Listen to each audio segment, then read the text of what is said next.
जी this वकार रियाज आपके digital platform पे खुशामदीद। सबसे बड़ी ब्रेकिंग न्यूज़ जो अडयाला जेल से खबर आ रही है और किसका इस्तीफ़ा मांगा गया है। इमरान नियाज़ी साहब ने जिस शख्स के बारे में गिरफ्तारी का कहा है या जिसका बड़ा इस्तीफ़ा मांगा गया है वो आपसे खबर शेयर करेंगे।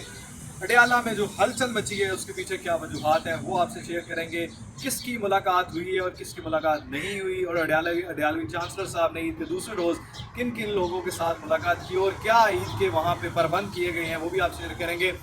और बड़ी खबर उन लोगों के लिए जो दहशतगर्दी में जो है वो मोबाइल्स का इस्तेमाल करते हैं या जो डुप्लिकेट तरीके से IMEI को चेंज करते हैं या जो PTI के 2 नंबर तरीक़ों से अपने मोबाइल को इस्तेमाल करते हैं। और गज़ा पे जो शदीद बमबारी की गई है, इसराइल की जारहत और बमबारी जो जारी है उसका आपसे जिक्र करेंगे। और आसिफ अली ज़रदारी क्या हुआ, अचानक जो है वो निजी अस्पताल में दाखिल हो गए, वो भी आज आपसे शेयर करते हैं। सबसे पहले अडयालवी चांसलर के लिए जो बुरी खबर ये है कि उनके अपने ही अंदर मानसहरा में जो मौजूद करप्शन की कहानी उनसे शेयर की गई है, वो कमेटी की जो है वो इस्लाहात पेश की गई हैं। उस कमेटी के पेश नज़र एक शख्स के बारे में इस्तीफ़े का इम्कान है, वो है स्पीकर KP असम्बली। और वहाँ पे एक बड़ा कांटा जो लग चुका है वो ये है अली मीन गंडापुर साहब का। जो खबर के मुताबिक गंडापुर साहब की तब्दीली का रुख जो है वो बड़ी तेज़ी से वो जो है वो जारी है और वो सफ़र जो है वो जल्द मुकम्मल होने जा रहा है।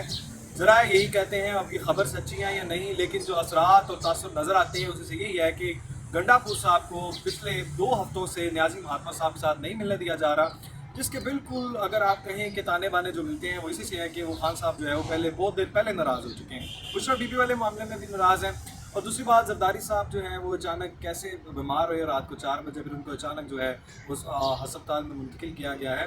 खैर असल बात यह है कि आज इमरान नियाज़ी साहब के साथ मुलाकात का दिन था। वकला और उनकी जो है वो अजीज़ वकरबा जो उनके फैमिली वाले हैं, लेकिन जो उनके अपने ही कोऑर्डिनेटर थे सलमान अकरम जाजा साहब, उनको ही नहीं मिलने दिया गया। अब ये बात ये थी कि ये वो शख्स है जो पहले कंट्रोल कर रहे थे लोगों की मुलाकातों की जो है वो फहरिस्त जारी करते थे, लेकिन आज ये हुआ कि जो दूसरों की किस्मत लिखने वाले थे आज खुद मोहताज होकर रह गए और उनको मुलाकात नहीं करने दी गई। और यही उनके लिए सबसे बड़ा जो है वो जूता होगा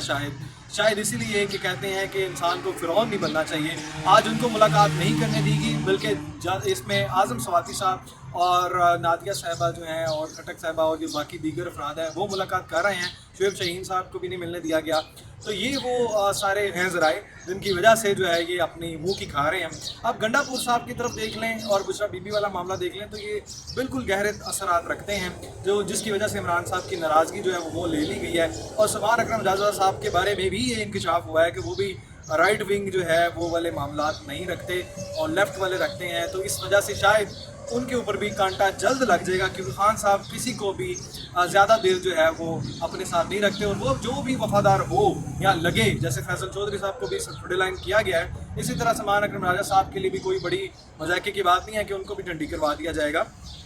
अब जिसका इस्तीफ़ा बनता है वो करप्शन पे तो वो तो वज़ीर आला बनता है, लेकिन उसमें स्पीकर क्यों इन्वॉल्व है, क्योंकि उनसे डायरेक्ट जो है वो हल्के वाला मैटर है। तो अब ये देखते हैं कि ये कब करप्शन की स्टोरी अजब गजब कहानी जो है वो खुलती है। तो जो जनाब अडयालवी चांसलर साहब हैं वो भी अंदर ही हैं और उनका मुमकिन तौर पर जब तक ताहयात अंदर रहेंगे और वहीं सेटल होकर रहेंगे, गले सड़ेंगे। बस सबसे बड़ी दुख की तकलीफ़ की बात यह है कि ईद का दूसरा रोज़ है और एक सहाफ़ी समेत उनके 3 बच्चों और फैमिली जो है वो शहीद कर दिए गए हैं। जो इसराइल बमबारी है जो किसी दुनिया से छुपी नहीं हुई, लेकिन उस पे ऊपर अक़वाम मुत्तहिदा, अमेरिका और ये सारा यूरोप जो है वो आंखें बंद करके बैठा हुआ है और इनकी दरिंदगी, बर्बरियत, दहशतगर्दी, उसके ऊपर कोई एक्शन नहीं लिया जा रहा है। इसमें मुसलमानों को मुत्तहिद होने की ज़रूरत है। मीन वाली इसी दौरान जो दहशतगर्दी का मुंह तोड़ा जा रहा है पाक फ़ौज की जाने से, वो इंतहाई फ़ख्र वाला है, काबिल तारीफ़ है, हम उसके मोतरफ़ हैं। और जो जाने शहादत जब शहादत नोश कर रहे हैं उनके लिए हमारी नेक तमन्नाएँ हैं, नेक दुआएँ हैं, उनके दर्जात के लिए, उनकी फ़ैमिली के लिए हमारी जो है वो हौसले, उनके लिए हमारी दुआएँ शामिल हैं। उनके हम दुख में शरीक हैं, लेकिन ये एक फ़ख्र का मामला है। हज़ारों माएँ और लाखों बच्चे ऐसे जो है वो कुर्बान करने को तैयार हैं। तो यहाँ मोबाइल वाला जो मैटर मैंने आपसे शेयर किया, यहाँ पे इतने दोगले, 2 नंबर और फ्रॉडियर किस्म के लोग पाए जाते हैं कि IMEI तक तब्दील कर देते हैं और जो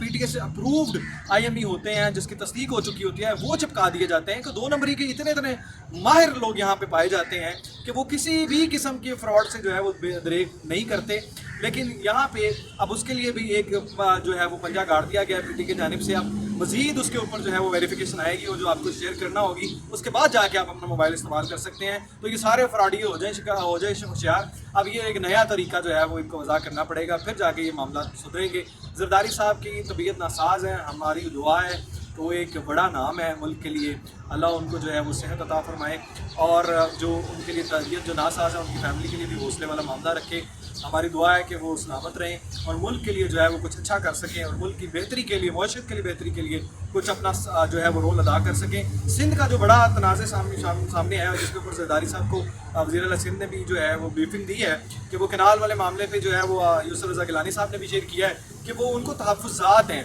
यानी वो ख़िलाफ़ नहीं है, तहफ़्फ़ुज़ात हैं, लेकिन इस तहफ़्फ़ुज़ात को जो है वो जल्द दूर किया जाए। मीनवाइल इस चीज़ का जिक्र करना ज़रूरी है जो महारंगबाज बलोच हैं, ये किस तरह जो है वो बलोचियों के जवानों को जो है कैप्चर करते हैं, किस तरह ये इन्वेस्टमेंट जो है वो पंजाबियों के ऊपर रख के की जाती है, क्योंकि इनको अवेयरनेस नहीं दी जाती, तालीम नहीं दी जाती, स्किल्स नहीं सिखाई जाती, तो वो जो मिनरल एंड माइंस के जो ख़जाने हैं वो खोजे नहीं जा सकते। और जब आप स्किल्स ही नहीं देंगे तो उनके जो अंदर दिमाग में जो है वो गंदगी भरना या नफरत का बीज बोना कि जनाब ये जो है एस्टेब्लिशमेंट सारी पंजाबी है और वो बलोचियों को जनाब वो देखें जी वो कुछ करने नहीं देते, तुम्हारे वसाइल वो ले जाते हैं। तो भाई आप जब तक सिक्योरिटी वहाँ पे नहीं होगी, जब तक आपकी इतनी बड़ी कोस्टल लाइन वो तकरीबन 800 किलोमीटर पे जो फैली हुई है और जो मिनरल एंड माइंस के ख़जाने हैं अल्लाह के दिए हुए, वो जब आप उसको यूटिलाइज़ नहीं करेंगे, आपके पास स्किल्स नहीं होंगी, आपके पास मशीनरी नहीं होगी, बाहर की सिक्योरिटी यहाँ पे अगर वो नहीं होगी, यहाँ पे मामला नहीं होंगे, बिजनेस नहीं आएगा, तो आपको नौकरियाँ कैसे मिलेंगी। तो ये जो है एहसास कमतरी वाला एलिमेंट है जिस पे ये नौसरबाज और ये जो दहशतगर्दों के सहूलतकार ये महारंगबाज लोग जैसे लोग खेलते हैं। हमें इससे छुटकारा हासिल करने के लिए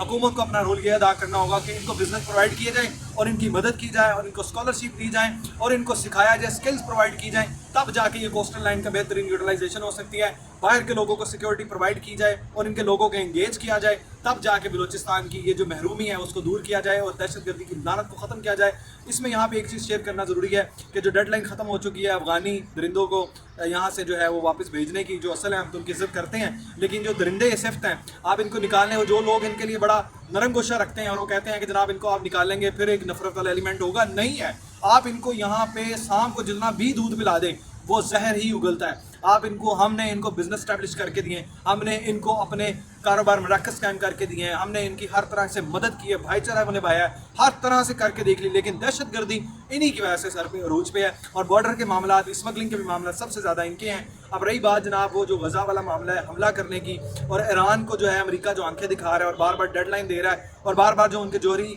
हथियारों के पीछे पड़ा हुआ है, उसके पीछे भी एक रीज़न है क्योंकि बलोचिस्तान ईरान के साथ जो है वो ग्रेटर बलोचिस्तान वाला कंसेप्ट एक बहुत बड़ा है। अमेरिका का ही चाइल्ड ईरान है और ये इस तरह एक दूसरे को बेवकूफ़ बनाते हैं दुनिया को, लेकिन असल अचीवमेंट जो होती है वो ये करनी होती है कि पाकिस्तान में किसी तरह से भी स्टेबिलिटी ना आ सके, क्योंकि चाइना की एक बहुत बड़ी कंट्रीब्यूशन है और चाइना की एक बहुत बड़ी इन्वेस्टमेंट है। पाकिस्तान अपने पाँव पे खड़ा होने को तैयार है, मैशियत आगे बढ़ रही है, लेकिन यही चीज़ दरिंदों को, दहशतगर्दों को, भारतीय सूरमाओं को, राह को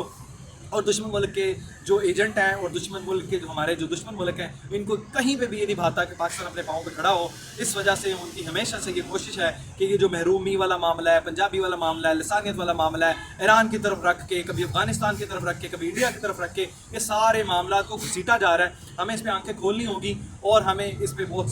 सख्त एक्शन लेना होगा और अपने पाँव पे खड़ा होने के लिए हर तरह की कोशिश करके इस सारी महरूमियत को और इस सारी साजिशों को और इस सारी प्लानिंग को नाकाम करना होगा, फेल करना होगा और अपने मुल्क के लिए खड़ा होना होगा। बलोचियों के लिए एक मैसेज है, हम आपके भाई हैं, हम आपके लिए चाहते हैं, लेकिन आपके अंदर मौजूद गद्दार हैं जो मुल्क दुश्मन है, जो आपको खड़ा नहीं होने देते। आपके अंदर एक वो जो जहर उगलते हैं और वो जो आपके खून में सराहत कर चुका है, उससे आप निकलें, उस महरूमियों से निकलें, साथ दें, पाकिस्तानी बने, मुहिब वतन बने और अपने बिजनेस इस्टेब्लिश करें। हम आपके साथ हैं, जैसे पंजाब यूनिवर्सिटी में आपका कोटा है, जैसे हर जगह पे आपका कोटा है, नौकरियों में आपका कोटा है। हम चाहते हैं कि आप भाई, एक तो महरूमी इसी वजह से है कि पंजाब के लोग जो हैं पढ़े लिखे हैं, पंजाब के लोग जो हैं वो